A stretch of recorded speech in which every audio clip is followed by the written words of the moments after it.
যে তাল গাছ বুনে যায় সে তাল খেয়ে যেতে পারে না। কোনো গাছ হওয়ার পরে মরেছে কি না এমন কথা আমরা শুনি নাই বা আমাদের চোখে পড়ে নাই। ন্যাচারালি এই গাছের কাণ্ডটায় বজ্রপাত থেকে বাঁচায়, রক্ষা করে।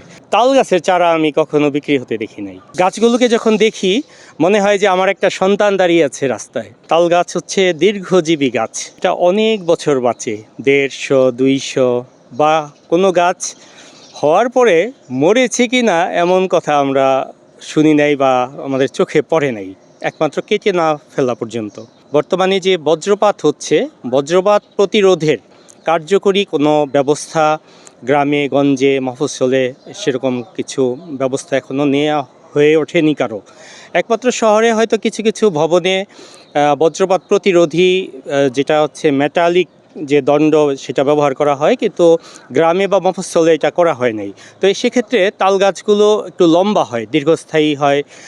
তারপরে হচ্ছে এই ন্যাচারালি এই গাছের কাণ্ডটায় আমরা যেটা জেনেছি যে বজ্রপাত প্রতিরোধী কার্বন তৈরি হয়। তো ফলে বজ্রপাতকে এই গাছ টেনে নিয়ে নিজের মাথায় করে নিয়ে অন্যদেরকে বজ্রপাত থেকে বাঁচায়, রক্ষা করে। তো এইটা আমি মনে করি যে এই গাছটাই লাগানো খুব ভালো হবে। পাশাপাশি এই গাছটা দেখতেও স্মার্ট। এই গাছ নিয়ে যতটা কবিতা হয়েছে বা আমরা ছোটোবেলায় পড়েছি, তাল গাছ এক পায়ে দাঁড়িয়ে সব গাছ ছাড়িয়ে উঁকি মারে আকাশে, সত্যিকার অর্থে অনেক স্মার্ট একটি গাছ হচ্ছে এই তাল গাছ। এই জন্যই মূলত আমরা এই তাল গাছ রোপণ করে আসছি। আমার মা 1982 সালে তালের বীজ বুনেছিলেন আমাদের বাড়িতে। সেই গাছ আস্তে আস্তে বড় হয়ে হয়ে 2006 সালে প্রথম তাল ধরে। তো এইখান থেকে আমার যেটা অনুভূতি হয়েছে যে আমরা শুনে আসছিলাম যে যে তাল গাছ বনে সে তাল খেয়ে বা তাল দেখে যেতে পারে না। তো এই ক্ষেত্রে আমি তো নিজে দেখেছি যে আমার মায়ের বোনা গাছে তাল ধরেছে 2006 সালে। এরপর থেকেই 2008 সাল থেকে আমরা এই তাল গাছ আমাদের কেরানীগঞ্জের বিভিন্ন জায়গায় আমরা বুনে আসছি এবং 2023 সাল পর্যন্ত আমরা বুনেছি। 24 সালও ইনশাল্লাহ তাল পাকা শুরু হলে আবার আমরা বুনতে শুরু করব। গত বছর হয়েছে মাত্র 3টা গাছে, আর এই বছর হয়েছে 6টা গাছে।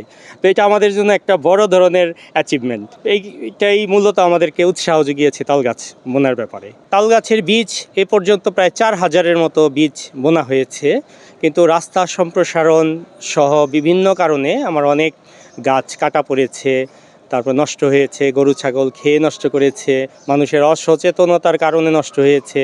তো এখন কয়েকশো গাছ আছে, চারা 1-1.5 ফিট থেকে শুরু করে 27 ফিট লম্বা পর্যন্ত গাছ আমার আছে।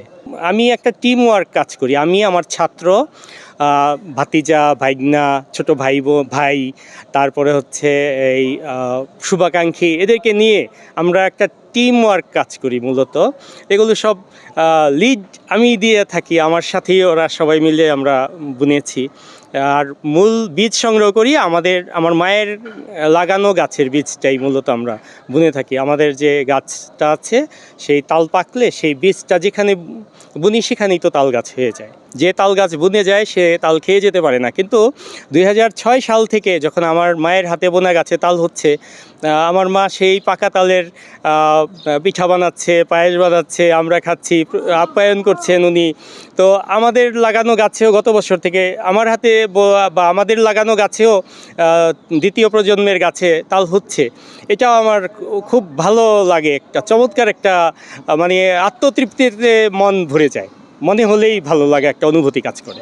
নতুনদের উদ্দেশ্যে আমি বলবো যে জীবনে যদি কখনো কোনো ভালো কাজ করা সম্ভব কোনোভাবে যদি নাও হয়, অন্তত কিছু তাল গাছ লাগিয়ে রেখে যান। অন্তত আপনার রিপ্রেজেন্টেটিভ হয়ে এই তাল গাছগুলো পৃথিবীতে রয়ে যাবে শত শত বছর। সবাই তাল গাছ লাগাবেন, এটাই আমার সবার কাছে প্রত্যাশা। নার্সারিতে সব গাছ পাওয়া গেলেও তাল গাছের চারা আমি কখনো বিক্রি হতে দেখি নাই। তো আমি মনে করেছি যে যেহেতু এই গাছটা চাইলেই বোনা সম্ভব হয় না, তো এই জন্য এই তাল গাছ এটা বিলুপ্ত হয়ে যাচ্ছে। তো বিলুপ্তির হাত থেকেও একে বাঁচাতে হবে। নতুন প্রজন্মের কাছে আমাদের তাল গাছের ঐতিহ্য, তাল গাছের গুণাগুণ এগুলো তুলে ধরতে হবে, যাতে এই গাছ বিলুপ্তির হাত থেকে রক্ষা পায় এবং মানুষের যেন কল্যাণ হয়। তো এই জন্যই মূলত আমি এই তাল গাছ রোপণ করতে বেশি উৎসাহিত হয়েছি। তো গাছগুলোকে যখন দেখি মনে হয় যে আমার একটা সন্তান দাঁড়িয়ে আছে রাস্তায়, আমি আবেগ আপ্লুত হয়ে যাই। আমার অনেক সময় মানে চোখ আনন্দে অশ্রু মানে চোখ ভিজে যায়। আমার খুব ভালো লাগে যে একটা অন্যরকম একটা অনুভূতি কাজ করে। তো আমি ইউনিয়ন পরিষদ কর্তৃপক্ষকে ধন্যবাদ জানাই যে এই এই ইউনিয়ন পরিষদে যে গাছগুলো লাগানো হয়েছে এগুলি 2010 সালের দিকে বা 9 সালের দিকে বোনা হয়েছে। তো 9 সাল থেকে আজ পর্যন্ত ওনারা অনেক যত্ন করে অনেক শুকনা পাতা ছেটে দিয়ে গাছগুলোকে অনেক পরিচর্যা ওনারা করেছেন। এই জন্য আমি ওনাদের কাছে কৃতজ্ঞ। পৃথিবীকে বাঁচিয়ে রাখতে গাছের অনেক ভূমিকা রয়েছে। আমাদের বেঁচে থাকতে নিজেদের অস্তিত্ব রক্ষার জন্যই আমাদের গাছ লাগানো উচিত। প্রত্যেকেরই উচিত কমপক্ষে 3টা গাছ লাগানো। একটা ফলের গাছ, একটা হচ্ছে ঔষধি গাছ, আর একটা হচ্ছে তার পছন্দের যে কোনো ফুল। কারো বাড়িতে গিয়ে যেন একটা যদি ফুলের বাগান থাকে অ্যাটলিস্ট মনটা কিন্তু ভরে যাওয়ার মতো একটা অনুভূতি তৈরি হয়। এই গাছগুলো যারা বৃক্ষ কাটে তাদের জন্যও তো প্রয়োজন, কিন্তু তারা হয়তো এটা উপলব্ধি করছে না। হয়তো একদিন তাদের বোধোদয় হবে যে এই গাছগুলো তাদের অক্সিজেনের জন্য, তাদের খাদ্যের জন্য, তাদের ফলের জন্য প্রয়োজন আছে। তো একসময় আমি আশাবাদী হয়তো সেদিন হয়তো দূরে নাই, তাদের হয়তো বোধোদয় হবে। তারাও তখন আমার চেয়ে হয়তো বেশি পরিমাণ গাছ লাগিয়ে হয়তো এটা রিকভারি করতে চেষ্টা করবে। এটা আমি প্রত্যাশা রাখি। আমি সবসময় আশাবাদী একজন মানুষ। যারা ভূমিদস্যু বলি বা যারা গাছ কেটে ফেলছে তাদেরও হয়তো বোধোদয় হবে, সেদিনের প্রত্যাশায় আমি আছি।